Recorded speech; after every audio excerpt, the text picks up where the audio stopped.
Έχουμε σήμερα μαζί μας τον Δημήτρη Λοΐζο. Γεια σας, παιδιά. Γεια σου, Δημήτρη μου. Ο Δημήτρης Λοΐζος, έτσι ένα πολύ μικρό intro, είναι κιθαρισταράς, social media influencer, δάσκαλος κιθάρας, artist, φωτογράφος. Τι άλλο, για πες. Έχω κάνει διάφορα, η αλήθεια είναι. Αλλά αυτά είναι πολύ, πολύ κομπλέ. Δηλαδή, έχω κάνει και πτυχίο εινολογίας. Είναι το κλασικό πρώτο πτυχίο που κάνεις. Είναι το κλασικό πτυχίο που σου λέει πρέπει να βγάλεις ένα πτυχίο. Το έκανα αυτό και το παράτησα μετά. Εντάξει, άμα για να κάνεις κάτι για πτυχίο, η εινολογία μια χαρά. Ναι. Το πλάνο ήταν τι μπορώ να κάνω ώστε να δουλεύω το μισό χρόνο και τον άλλο μισό χρόνο να παίζω μουσική. Με την εινολογία θα μπορούσε να το κάνεις αυτό. Ναι, γιατί φτιάχνεις το κρασί το μισό χρόνο και μετά απλά το πουλάς. Ναι, spoiler alert, γιατί πριν είπα ότι είναι social media influencer. Ο Δημήτρης, επειδή δεν τα λες, έχει ένα Instagram profile, 2 Instagram profiles, έτσι. Το ένα με 200.000 followers. Επειδή τώρα δεν το ακολουθώ, δεν το κάνω, είναι λιγότερο, αλλά ναι. Ναι. και το άλλο, το προσωπικό σου. Τώρα είναι στις 140.000. Ναι, και όλο αυτό το πετυχαίνεις, το περιεχόμενο αυτών των handles, τι έχει μέσα, για πες λίγο. Το ένα λέγεται Vintage Guitar Nerds, το οποίο η αλήθεια είναι inactive τα τελευταία 2 χρόνια, 2,5. Αλλά ξεκίνησα να ανεβάζω φωτογραφίες από κιθάρες. Με κάνανε tag λοιπόν και κάποιοι που είχαν κιθάρες, vintage κυρίως, και εγώ έκανα repost και έφτιαξα ένα community στην ουσία. Και κάπου εκεί μες στο COVID είδα ότι δεν με γεμίζει τόσο πολύ να το κάνω αυτό και ξεκίνησα το δικό μου προφίλ, ξεκίνησα με τη γνώση που πήρα από όλο αυτό που το έκανα. Ναι, δεν είναι λίγο να σηκώνεις, να φτιάχνεις, να στείνεις ένα προφίλ από το 0 και να το φτάνεις στους 200.000, γιατί τώρα το λες πολύ γρήγορα. Όχι ρε, εντάξει, ξεκίνησα από νομίζω ήταν 2017 ή 2018 και αυτό το μέγεθος το έφτασα το 21, ας πούμε. Με κάθε μέρα, 2 φορές τη μέρα post.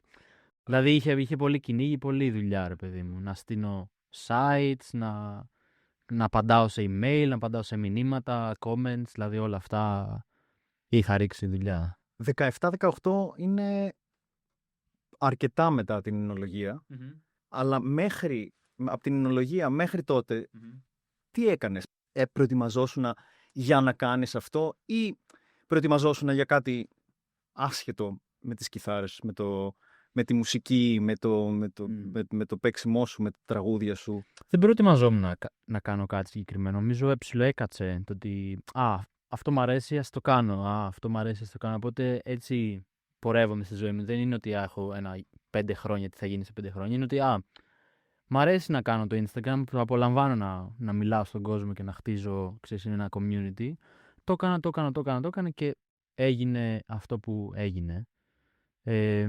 Οπότε έστησες ένα πολύ ωραίο, χωρίς να το ξέρεις εκείνη τη στιγμή, ένα success story, ένα πείραμα, και μετά πήρες αυτό και το έκανες για προσωπική σου χρήση. Ναι και όχι. Στο το Vintage Guitar Nerds δεν έκανα ποτέ πρόμο το ποιος είμαι εγώ. Δηλαδή ήταν ένα ναι, όχι, nameless, το know-how, ας πούμε. Ακριβώς. Ναι. Αλλά είδα πώς είναι να χτίζεις το community, να απαντάς σε email, όλα αυτά, ρε παιδί μου, πώς να έχεις επαφή με τον κόσμο μέσα από τα social media στην ουσία. Και πήρα το know-how, όπως λες, και το είπα πώς μπορώ να το κάνω εγώ σαν καλλιτέχνης, σαν κιθαρίστας, ας πούμε. Και το δοκίμασα, αλλά δεν ήξερα βέβαια ότι μπορεί να ανέβει και να φτάσει. Δεν είχα κάνει ότι θα γίνει κάποτε αυτό που είναι τώρα. Έλεγα, θα το κάνω και όπου είναι να βγει θα βγει, ας πούμε. Δεν περίμενα κάτι, ας πούμε. Πες μας λίγο, βάλε μας λίγο στην καθημερινότητά σου. Τι κάνεις, πώς φτιάχνεις αυτό το προφίλ, πώς πάει? Αρκετή δουλειά. Ναι. Το βασικότερο είναι να απαντάς σε μηνύματα, να απαντάς σε comments. Ναι, τα comments κάπως προκύπτουν. Εγώ λέω το περιεχόμενο. Δεν έχει σημασία το νούμερο, καταρχάς. Σημασία έχει το να ανεβάσεις κάτι το οποίο σε εσένα σε γεμίζει, να μην είσαι περήφανος γι' αυτό και να σκεφτείς ότι άμα σε 40 χρόνια από τώρα το ξαναδώ αυτό το βίντεο που ανέβασα, θα είμαι περήφανος ή θα είναι κάτι που έκανα στο TikTok, ας πούμε, χόρεψα, έβγαλα το... Θέλω να σου πω ότι εμένα μου είναι πολύ σημαντικό αυτό το το να βγάλω αυτό το κομμάτι, το παίξιμό μου ή το οτιδήποτε, ας πούμε, να αντιπροσωπεύει εμένα και όχι κάποιο trend ή οτιδήποτε.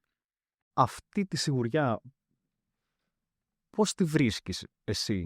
Κάνοντας, νομίζω. Δηλαδή, άμα σου δείξω βίντεο και πράγματα υλικό που έχω, τα οποία προφανώς δεν υπάρχουν πλέον, τα έχω κατεβάσει, θα δεις ότι προσπάθησα το 2013, ας πούμε, να ανεβάσω βίντεο στο YouTube.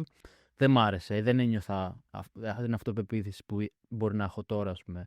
Έκανα το 14, 15, 16, δηλαδή καθ' όλη την πορεία μου δεν είναι ότι αυτό που βλέπεις τώρα μπορεί να είναι αυτό που βλέπεις τώρα, αλλά πίσω έχει ένα υλικό το οποίο δοκίμαζα, φώτα, το πώς να μιλάω, το πώς να κάνω, το πώς να παίζω, πώς να στείνω, και όλο αυτό έχτισε ένα, υποσυνείδητα βέβαια, κάτι το οποίο κάποια στιγμή μου Ήταν έτοιμο να δουλέψει. Σωστά. Δηλαδή δεν είναι ότι ξεκίνησα, έβαλα το κινητό και έγινε. Είχε μια πορεία. Ήμουνα και φωτογράφος πιο παλιά, οπότε ξέρω να δουλεύω την κάμερα, ξέρω να δουλεύω τα φώτα, όλα αυτά. Πώς να κάνω edit έναν ήχο, όλα αυτά. Ξέρεις, όλα τα λιθαράκια, ρε παιδί μου. Τα έψαξες όμως και μόνος σου για το project σου. Δηλαδή το έβλεπες πώς πρέπει να γίνει και ποια είναι τα βήματα και τα συστατικά που πρέπει να διαλέξεις και να ξεδιαλέξεις μάλλον. Είναι πειραματισμός, ρε. Είναι όπως είναι στη μουσική. Όταν γράφεις μουσική, ας πούμε, θα έχεις το MIDI και θα παίξεις ένα κατάλογο με ήχους και θα πας κάτω να δεις τι σε εμπνέει εκείνη τη στιγμή. Κάθε φορά είναι κάτι διαφορετικό. Το ίδιο. Και μετά μου βρεις κάτι που δουλεύει, εγώ αυτό έκανα δηλαδή. Consistency μετά. Δηλαδή κάτω ξανά και κάποια στιγμή trust the process που λένε και στα αγγλικά, κάποια στιγμή θα γίνει. Σκέψου τώρα, παιδί μου, σαν καταναλωτής, όχι σαν creator, ας πούμε. Όταν δεις ένα βίντεο που σου αρέσει και το γουστάρεις, είσαι στο Instagram και σχολιάζεις και δεις οτιδήποτε, έναν τύπο να μαγειρεύει και σ' αρέσει το τέτοιο και μπες στο προφίλ του και βλέπεις ότι δεν έχει άλλα post που να είναι παρόμοια. Έναν καλλιτέχνη, ακούς ένα κομμάτι του και λες πω γαμώ τα κομμάτια, ας πούμε, μπας στο προφίλ του και δεν έχει άλλα. Θα τον ξεχάσεις. Άμα όμως έχει ένα κατάλογο από πριν με τραγούδια, με βίντεο, οτιδήποτε, θα κάνεις consume. Θα ακούσεις τραγούδια, θα δεις βίντεο, θα κάνεις. Οπότε το consistency έρχεται στο ότι άμα δεν ανεβάζεις συνέχεια και να έχεις μια ροή, πρώτον δεν έχεις βίντεο ή υλικό να ψάχνει να βρίσκει κόσμο, να του κάνεις hook, ας πούμε, και δεύτερον δεν έχεις υλικό να, άμα κάνει κάποιος hook με κάποιο βίντεο, να έχει κάτι άλλο έξτρα να δει στην ουσία. Δεν ξέρω αν βγάζει νόημα. Φυσικά και βγάζει.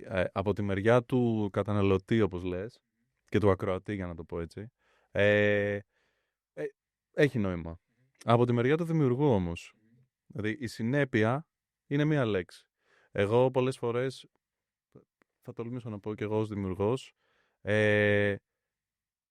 θα βάλω και άλλη μία λέξη που μου έρχεται, που λέγεται, που μάλλον είναι η εξάντληση. Okay. Δηλαδή, εσύ μπορεί να βλέπεις μια συνέπεια όταν έχεις το κίνητρο, κάποιος άλλος μπορεί να βλέπει ένα εξαντλητικό ρυθμό κατανάλωσης περιεχομένου ή δημιουργίας περιεχομένου, που τον ευνοούν τα social media, οι αλγόριθμοι κτλ., που λατρεύουν να φιντάρονται από περιεχόμενο. Πώς είναι αυτό, επειδή είσαι και δημιουργός, πώς αυτό το πράγμα το διαχειρίζεσαι? Κοίταξε, πρέπει να σκεφτείς το τι είναι αυτό που θες να κάνεις, για ποιο λόγο θες να το κάνεις. Θες να προμοτάρεις τη μουσική σου, να γίνεις γνωστός, να βγάζεις λεφτά μέσα από το social media. Είναι το τι θες να κάνεις. Δηλαδή, άμα θες να προμοτάρεις τη μουσική του σαν καλλιτέχνης, το social media είναι ένας τρόπος να το κάνεις, αλλά δεν είναι ο μόνος. Δηλαδή, άμα δεν είναι για σένα αυτό, δεν χρειάζεται να το κάνεις. Μπορείς να βρεις άλλους τρόπους να προμοτάρεις τη μουσική. Και επίσης πρέπει να βρεις έναν τρόπο που να φτιάχνεις, άμα θες να κάνεις content, το πώς θα είναι για σένα εύκολο να το κάνεις. Εμένα είναι πολύ εύκολο να βάλω ένα backing track, να πάρω το κιθάρα και να παίξω και να κάνω μια ώρα βίντεο και μετά να τα κόψω και να έχω post για 3 εβδομάδες, ας πούμε. Άμα θες να κάνεις ένα άλλο τύπου content, ας πούμε, που θέλει να κάνεις editing και οτιδήποτε, να βάζεις και captions κλπ., είναι χρόνος και πρέπει να δεις άμα αυτός ο χρόνος που θα επενδύσεις ή θα σου έρθει πίσω από αυτό ή αν είναι σπατάλη χρόνου στην ουσία. Είναι πηγή έμπνευσης τα social media ή είναι πηγή εξάντλησης, σε εισαγωγικά? Έμπνευσης για μένα. Γιατί άμα δεν είχα τα social media δεν θα είχα τον κόσμο να ακούει τη μουσική μου. Για πες λίγο ακόμα γι' αυτό. Περισσότερο τη διαδικασία του να δημιουργήσεις περιεχόμενο για τα social. Πηγή έμπνευσης είναι το feedback που θα πάρεις, σίγουρα. από ό,τι ακούω. Το έναυσμα, η απόφαση του τι θα παίξεις ή του να κάνεις άλλο ένα για να προχωρήσεις. Υπάρχει μια διαδικασία, ας πούμε, που κάνεις, που δημιουργείς εκτός κάμερας, ας πούμε. Και όταν φτάσεις σε κάτι καλό, τότε λες ας στήσω και μια κάμερα, ή υπάρχει κάποια άλλη διαδικασία που σε οδηγεί στην κάμερα? Η αλήθεια είναι ότι το κάνω καιρό, δεν το σκέφτομαι πάρα πολύ αυτό. Δηλαδή πλέον είμαι στη φάση ότι είμαι στη φάση ότι απλά κάνω record και μπαίνω κατευθείαν στο mood το να κάνω υλικό. Στην αρχή ήταν λίγο, καθόμουν και έβλεπα πίσω τα βίντεο και λέγα αυτό θα είναι ωραίο, θα αρέσει στον κόσμο. Κάποια στιγμή συνειδητοποίησα ότι δεν έχει σημασία αν θα αρέσει στον κόσμο ή αν η δικιά μου γνώμη το αν θα αρέσει στον κόσμο. Κατάλαβες? Γιατί είναι διαφορετικό το θα αρέσει στον κόσμο από το εγώ πιστεύω ότι μπορεί να μην αρέσει στον κόσμο. Είναι σαν να σας δείχνω εγώ κάτι και να νομίζω ότι εσείς θα έχετε αυτή τη γνώμη για αυτό που σας δείχνω. Δεν είναι πολύ κοντά στην αλήθεια. Δηλαδή, άμα βάλεις ένα βίντεο το οποίο για σένα δεν είναι, λες δεν είσαι σίγουρος, αλλά γίνει viral, θα πεις κοίτα να δεις, αυτό είναι που πρέπει να κάνω. Αλλά στην αρχή έλεγες δεν είμαι σίγουρος γι' αυτό. Κατάλαβες? Οπότε πρέπει να αφήσεις τον κόσμο να επιλέξει το τι είναι αυτό που θέλει να δει από σένα. Εφόσον είσαι ok και καλά με αυτό που θα βάλεις στον κόσμο, ας πούμε. Είσαι τυχερός δηλαδή που αρέσει στον κόσμο αυτό που αρέσει και εσένα? Σίγουρα παίζει θέμα τύχης 100%. Δηλαδή και η δουλειά παίζει ρόλο και το content σίγουρα, αλλά και η τύχη. Δηλαδή να είσαι τυχερός να αρέσει στον κόσμο, να πόσταρεις τη σωστή μέρα, το σωστό content, γιατί το έχω κάνει, ας πούμε. Έχω ένα βιντεάκι που πήρε 1 εκατομμύριο views στο Instagram και το ξαναπόσταρα μετά από 1 χρόνο, ας πούμε, γιατί λέω πήρε τέτοιο, δεν είχα κάτι εκείνη τη στιγμή, λέω ας το ξαναβάλω. Δεν πήρε ούτε 25.000, που ακούγεται τεράστιο, αλλά σε σύγκριση το 1 εκατομμύριο με το 25 είναι μεγάλη διαφορά. Ναι. Που σημαίνει ότι έπαιζε πότε το έβαλα, πότε το ανέβασα, τι ώρα κλπ. Οπότε το ίδιο κομμάτι υλικού, το ίδιο υλικό, ρε παιδί, μπορεί να μην πάει καλά. Αυτό. Οπότε έχει ρόλο και η τύχη, σίγουρα. Πες μας λίγο τώρα για το blues. Για τα blues. Έχουν πεθάνει τα blues? Μόλις μου είπες ότι έκανες ένα βιντεάκι με 1 εκατομμύριο views, οπότε μάλλον απάντησα σε αυτή την ερώτηση. Δεν έχει πεθάνει το blues, γιατί το blues δεν είναι μόνο είδος μουσικής, νομίζω. Είναι η σύνδεση που έχει κάποιος άνθρωπος με την ψυχή του. Γιατί το blues υπάρχει παντού, ό,τι και να κάνεις.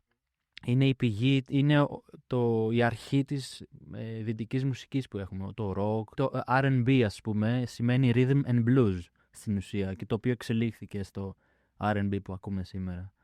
Το blues είναι αυτό, είναι η κατάθεση ψυχής ενός καλλιτέχνη πάνω σε ένα κομμάτι. Για μένα αυτό σημαίνει. Έχει ακόμα δηλαδή κοινό. Σίγουρα. Και είναι και μια απελευθέρωση ίσως από τους κανόνες της δυτικής μουσικής. Mm-hmm. Έτσι το έχω στο μυαλό μου το blues. Ότι ήρθε σαν απάντηση ανακατεύοντας διαφόρων υπήρων μουσικές, και όπως και στο funk disco στην αρχή του είχε παίξιματα που ήταν πιο ελεύθερα. Οπότε το ακούω πάρα πολύ ότι μιλάει στην ψυχή σου, ρε παιδί μου. Σκέφτομαι πολύ συχνά το πώς, ρε παιδί μου, η εποχή στην οποία ζεις επηρεάζει το πώς εκφράζεσαι, το πώς δημιουργείς, το τι παίζεις όταν παίζεις blues στην αρχή που ξεκίνησες, ας πούμε, και πώς πολλά χρόνια μετά παίζεις ακόμα blues. Τι έχει αλλάξει εκεί μέσα? Πολύ καλή ερώτηση. Σε ευχαριστώ. Επειδή κάνω και μαθήματα και διδάσκω στην ουσία κιθάρα, θα μιλήσω για κιθάρα γιατί αυτό ξέρω κατά βάση. Μπορεί να μάθεις όλες τις νότες που πρέπει να μάθεις, να παίξεις όλα τα lick που πρέπει να παίξεις, όλα αυτά που ακούγονται ωραία, αλλά νομίζω ότι άμα πρέπει να ψάξεις λίγο τον εαυτό σου μέσα και να για κάποιο λόγο, στο μυαλό μου τουλάχιστον, περνάει το ποιος είσαι, τα πιστεύω σου, τα values σου, όλα αυτά μέσα από τη μουσική σου. Σε κάθε καλλιτέχνη, όχι μόνο στο blues. Οπότε νομίζω, άμα θες να πας στη μουσική σου, ρε παιδί μου, έστω ότι ξέρεις να παίζεις καλά κιθάρα και κάτι δεν κολλάει ακόμα, νομίζω ότι πρέπει να βρεις λίγο τον εαυτό σου, το γιατί θες να γράψεις ένα κομμάτι, γιατί παίζεις, το τι θες για ποιο λόγο θες να συνδεθείς με τον κόσμο. Όλα αυτά, ξέρεις, είναι πιο ερωτήσεις που δεν έχουν τόσο με τη μουσική, αλλά πιο πνευματικές. Είναι οι λόγοι που παίζεις και οι λόγοι που γουστάρεις τη blues. Εγώ αυτούς θέλω να ακούσω. Okay. Ξέρεις πώς συνδέεσαι με το μέσα σου, ρε παιδί. Ναι. Αυτό είναι, καθένας είναι διαφορετικό, ρε, εντάξει. Είναι... Βέβαια, ναι. Αλλά εσύ είσαι εδώ σήμερα. Ναι, και για πιο απλή ερώτηση. Έχω απάντηση. Αν την έχεις πιάσει την ερώτηση, ναι. Το 2021-22, 21 το έγραψα, αλλά 22 το έβγαλα. Έβγαλα ένα EP που το ονόμασα Soul Searching. Και είναι αυτό ακριβώς που λέει. Έψαχνα το μέσα μου. Πολύ ωραίο να το ακούσετε, παιδιά, στο Spotify. Ευχαριστώ. Δημήτρης Λοΐζος. Και αυτό ήταν μέσα στην καραντίνα, μέσα σε όλο αυτό που όλοι περάσαμε. Και είχα χρόνο, ρε παιδί μου. Οπότε λέω, θα κάτσω να αφιερωθώ σε μένα. Αφού δεν μπορώ να κάνω τίποτα άλλο, θα δω εγώ το μέσα μου. Και άρχισα να κάνω διαλογισμό, να κάνω όλα αυτά που κάνω. Που είναι δύσκολο στην αρχή. Δηλαδή πρέπει να δεις μέσα τον εαυτό σου, να πας σε παλιές μνήμες που έχεις, ας πούμε, και ίσως να αλλάξεις την οτροπία, να κλείσεις κάποιες πληγές που μπορείς να είχες, ας πούμε, σαν άνθρωπο, σαν παιδί ίσως και όλα αυτά. Και όσο κάνεις αυτή τη δουλειά, όσο κάνεις το διαλογισμό σου, σκέφτεσαι όλα αυτά και κάνεις, μπορούμε να μπούμε και σε πιο λεπτομέρειες άμα θέλετε, αλλά προφαναϊκά το λέω. Σιγά σιγά χτίζεις αυτοπεποίθηση στον εαυτό σου και κλείνεις ίσως κάποια limited beliefs που μπορείς να έχεις. Το ότι δεν είμαι καλός γι' αυτό, ότι δεν θα αρέσει η μουσική μου σε αυτούς, ή ότι με κρίνανε για κάτι όταν ήμουν 5 χρονών, οπότε βγάζοντας ένα κομμάτι θα σκεφτώ δεν θα τους αρέσει, οπότε δεν θα το βγάλω. Οπότε όλα αυτά σιγά σιγά τα χτίζεις και τα κλείνεις και φτάσεις σε ένα σημείο που δεν σε ενδιαφέρει τι θα πει ο άλλος και απλά κάνεις. Εγώ θέλω απλά να σχολιάσω εδώ ότι είναι φανταστικό πως ένας τόσο εξωστρεφής άνθρωπος στα social media, δηλαδή αν ανοίξεις social media και πατήσεις κιθάρα, blues κιθάρα, solo, whatever, ο Δημήτρης είναι κάποιος ο οποίος θα εμφανιστεί, αν όχι στο δεύτερο, τρίτο βιντεάκι, όλοι οι κιθαρίστες ξέρετε τι εννοώ.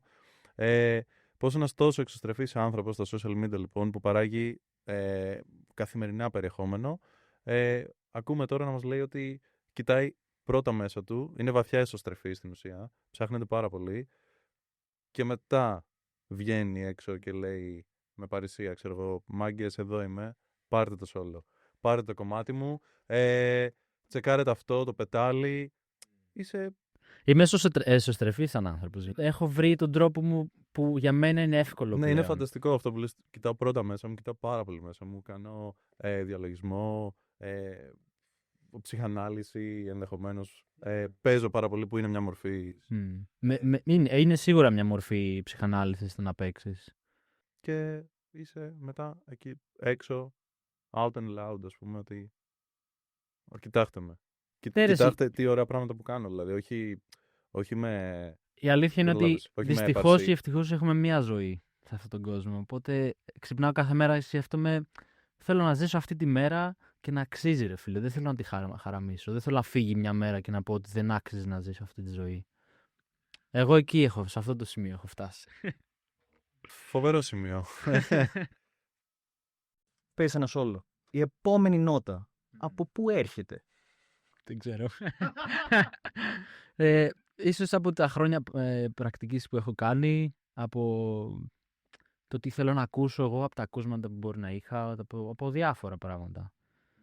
Γιατί είναι το ίδιο με τη ζωή, ρε παιδί μου. Η μουσική και η ζωή, ας πούμε. Το ποια είναι η επόμενη νότα που θα παίξεις, δεν ξέρεις. Δεν ξέρεις αν αύριο θα ξυπνήσεις και θα έχεις σπάσει το πόδι σου ή χτύπα ξύλο, οτιδήποτε. Οπότε κάθε φορά πρέπει να πας λίγο ένα βήμα τη φορά. Δεν χρειάζεται να σκέφτεσαι. Πάντως, αν έχεις σπάσει το πόδι σου, μπορείς να παίξεις νότα. Σίγουρα, άμα έχεις σπάσει το χέρι σου. Από πού εμπνέεσαι? Ακούω πολύ μουσική, η αλήθεια είναι. Μ' αρέσει να φτιάχνω πράγματα. Οπότε νομίζω από εκεί προέρχεται. Σ' αρέσει και να μαθαίνεις. Πώς μαθαίνεις? Χιλιάδες τρόπους. YouTube, ας πούμε, courses κλπ. Μέχρι από ιδιαίτερα μαθήματα, Όταν πας να γράψεις ένα κομμάτι, είναι μια διαδικασία που λες, ας πούμε, τώρα κάθομαι και γράφω γιατί έχω κάτι στο μυαλό μου, ή είσαι ένα κενό χαρτί που απλά μια κεραία που λένε και διάφοροι, που απλά ανοίγεις εκείνη τη στιγμή και είσαι open και ό,τι κατεβάσει ευπρόσδεκτο? Πιο πολύ αυτό ουσιαστικά. Άμα δεις το λάπτοπ μας, μπορεί να έχω και τα 300 projects τα οποία δεν υπάρχουν στα τραγούδια. Είναι απλά μια ιδέα, το οποίο έμαθα πολύ από εμπειρία, το ότι μια ιδέα που μπορεί να έχω μπορεί για μένα να μην είναι τραγούδι, ξέρεις, μέσα σε εισαγωγικά, αλλά για άλλους μπορεί να είναι τραγούδι, μπορεί να είναι κάτι που θέλω να ακούσουν. Π.χ. ας πούμε στο When Words Are Not Enough έχει πάνω από 500,000 streams στο Spotify. Το έβαλα λίγο σαν σφήνα μέσα στο EP αυτό, γιατί ξεκίνησε σαν ένα Instagram post το οποίο έγινε ψηλό viral, οπότε λέω, κοίτα να δεις, αυτό ίσως αξίζει να το κάνω κομμάτι, μου αρέσει σαν τέτοιο. Και έγραψα μια κιθάρα, έκανα ένα solo και το έβαλα σαν κομμάτι. Για μένα μέχρι εκείνη τη στιγμή αυτό το jam, ρε παιδί, το ότι έπαιξα ένα solo και δεν ήταν σαν κομμάτι, δεν το θεωρούσα σαν κομμάτι, γιατί δεν είχε ούτε αρχή, ούτε τέλος, ούτε το bridge, όλα αυτά που λένε η παραγωγή. Και τελικά έμαθα ότι ο κόσμος το ήθελε αυτό και το γούσταρε και άρχισα να το κάνω περισσότερο. Σου έδειξε και αυτό ότι όταν κάνεις κάτι αυθεντικό, έχει και την αντίστοιχη ανταπόκριση. Εμείς σαν γενιά γενικά ψάχνουμε αυτό το αυθεντικό, και σαν καταναλωτές. Το ψάχνουμε, λες. Ναι, σίγουρα. Και φαίνεται, άμα κάποιος δεν είναι αυθεντικός, μπορεί να σε ξεγελάσει για κάποιους μήνες, αλλά μετά νομίζω θα το καταλάβεις. Από όλα που κάνουν, άμα θα ξεπουληθεί, άμα οτιδήποτε, ρε παιδί μου. Εκτός αν θέλω πολύ να το πιστέψω αυτό. Έχεις φέρει μια κιθάρα μαζί. Θέλω να μας πεις για αυτήν την κιθάρα και μετά να μας πεις και για το πόντσο σου. Αυτή είναι η πρώτη μου κιθάρα ηλεκτρική, η αλήθεια είναι, που την έχω μπορεί και 18 χρόνια, 20. Είναι μια Stratocaster τύπου, εντάξει δεν είναι, Fender. Εδώ έμαθα να παίζω σε αυτή την κιθάρα, η οποία δουλεύει ακόμα και παίζει ακόμα μια χαρά. Εδώ έγραψα τα πρώτα μου τραγούδια, εδώ έγραψα... Τώρα που την κρατάς. Έχω πολλές κιθάρες, η αλήθεια είναι αυτή. Πόσες? Έχω 20 κιθάρες. Ρε φίλε. Έχω πολλές Πού κιθάρες. μένεις? Το κρεβάτι μου είναι από κιθάρες, λέει. Αναλογικός εξοπλισμός, ψηφιακός εξοπλισμός. Digital, όλα, all the way. Που κάτι δεν έκανε. Digital, all the way. Ό,τι δουλεύει καλύτερα.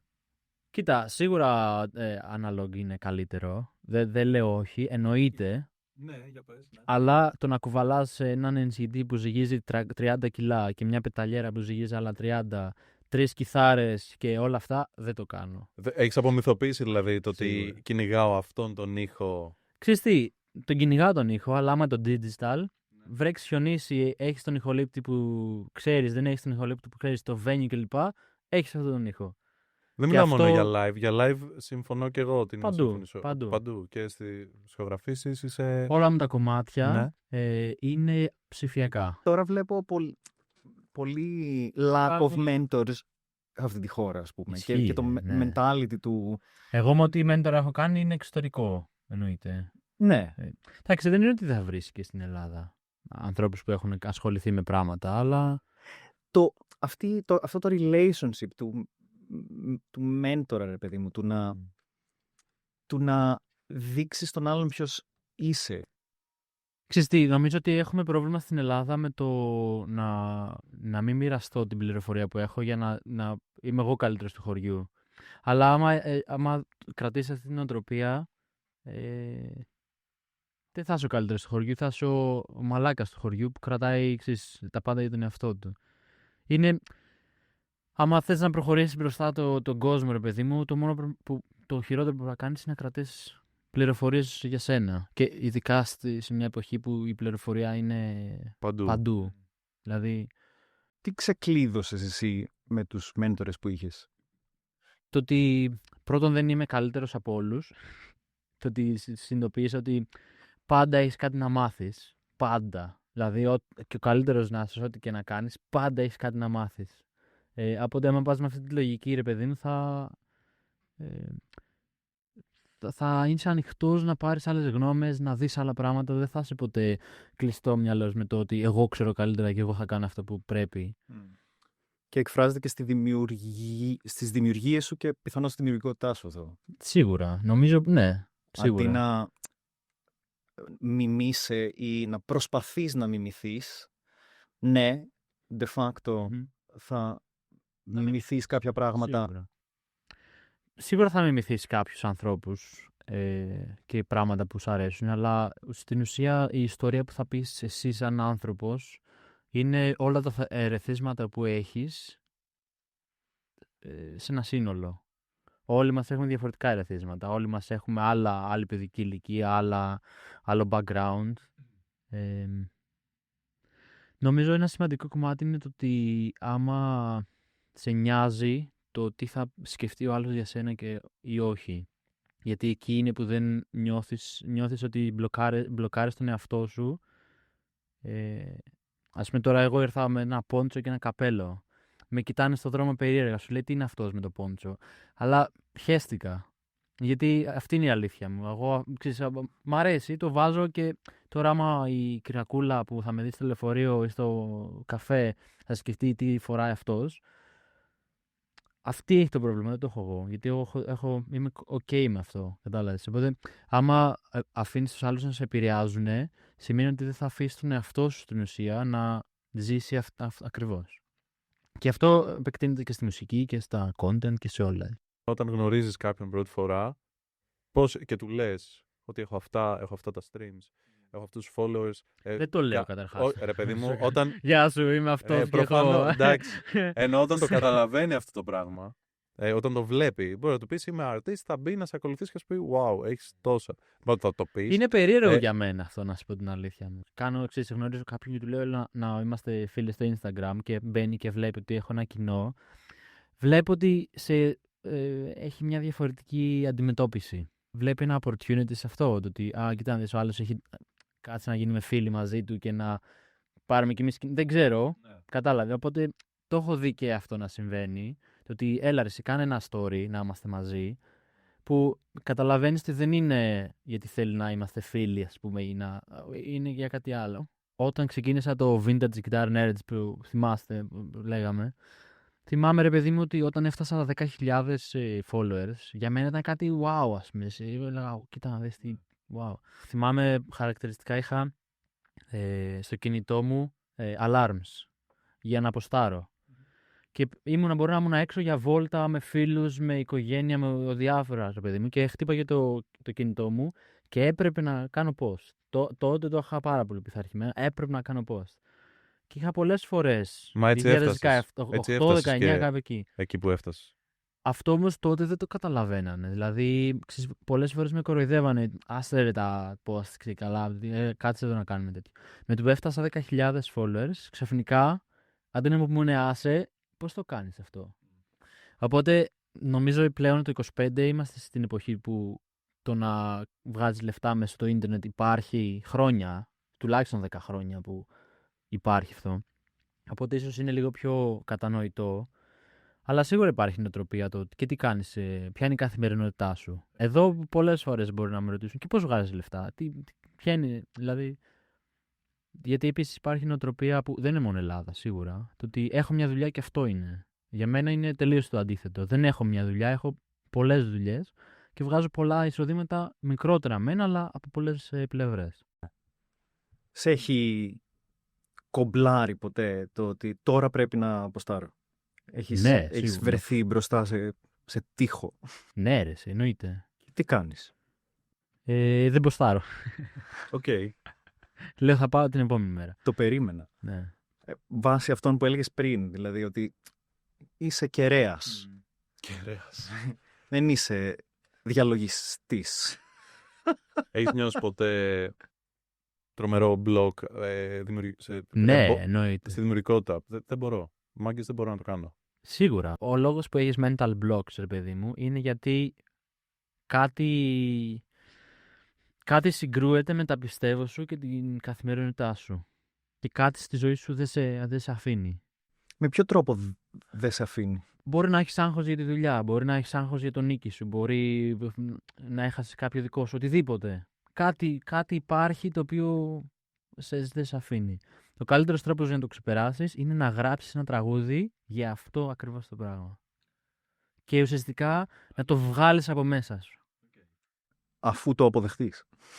Μπορεί να μην το έχεις αποδεχτεί, αλλά γράφοντας ένα τραγούδι γι' αυτό, ή μπορεί να γράψεις και 20 τραγούδια γι' αυτό, κάποια στιγμή θα το δεις από άλλη οπτική γωνία. Και να κάνεις δηλαδή το εμπόδιο πηγή έμπνευσης. Ακριβώς. Και γι' αυτό δεν πρόκειται να σταματήσεις να έχεις έμπνευση, γιατί δεν θα γράψεις ποτέ τον Bohemian Rhapsody και είναι ok. Δηλαδή, γράψε αυτό που για σένα αυτό που είναι η ζωή σου. Ο καθένα άνθρωπος είναι ξεχωριστός. Τι έχεις να δώσεις εσύ στον κόσμο? Θα πει κάποιος, όταν είσαι μπλοκαρισμένος, όταν είσαι αγχωμένος, όταν είσαι στεναχωρημένος, δεν έχεις ενέργεια, δεν θέλεις να πας να κάνεις κάτι.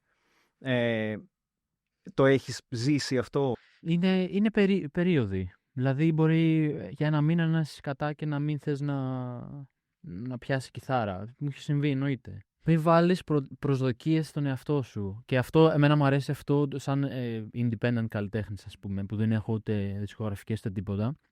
Μπορώ να πω ότι για ένα χρόνο δεν θα βγάλω καθόλου μουσική. Θα κάτσω να κάνω κάτι άλλο.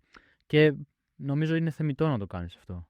Η Adele, για παράδειγμα, βγάζει ένα CD κάθε πόσα χρόνια και μετά εξαφανίζεται.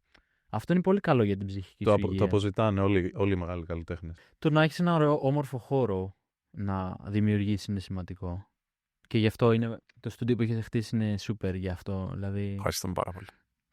να έχεις ένα χώρο που να μπαίνεις και πρώτον να είναι όλα εύκολα. Γι' αυτό θέλω digital. Γιατί το να περιμένω να ζεσταθεί λάμπα, να περιμένω να βάλω το μικρόφωνο, να βρω Θα συμφωνήσουμε απόλυτα. Δεν υπάρχει. Θέλω να πλαγκάρω, να παίζω, να είναι έτοιμο. Γιατί δεν θέλω άμα μου έρθει μια ιδέα, δεν θέλω να τη χάσω. Χαθείς στη διαδικασία. Γιατί είμαι και άνθρωπος που ξεχνάω για πλάκα. Οπότε μπορώ να παίξω κάτι και την επόμενη φορά που θα το παίξω να είναι λίγο διαφορετικό.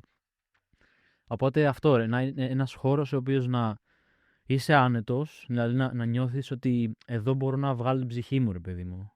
Τι παλεύεις στην καθημερινότητά σου με κόσμο ο οποίος δεν ασπάζεται το ίδιο lifestyle, που δεν είναι δημιουργικός, που είναι αυτό το ναι, ok, αλλά πώς ζεις, ναι, αλλά έρχεσαι σε αντιπαράθεση με αυτό καθόλου?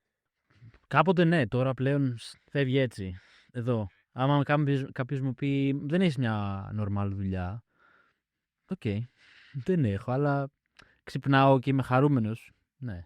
Είναι λίγο ένα life balance, ρε παιδί μου. Ή θα έχεις μια full-time δουλειά που θα βγάζεις στάνταρ μισθό κάθε μήνα και θα έχεις στάνταρ πραγματάκια και θα μπορεί να θέσεις τη ζωή σου έτσι ότι έχω πενθήμερο Σαββατοκύριακο μέχρι να πεθάνω. Ή θα πεις, εμένα αυτό μου αρέσει στη δουλειά μου και στη ζωή μου, το ότι μπορεί να είναι Κυριακή και να πρέπει να δουλέψω.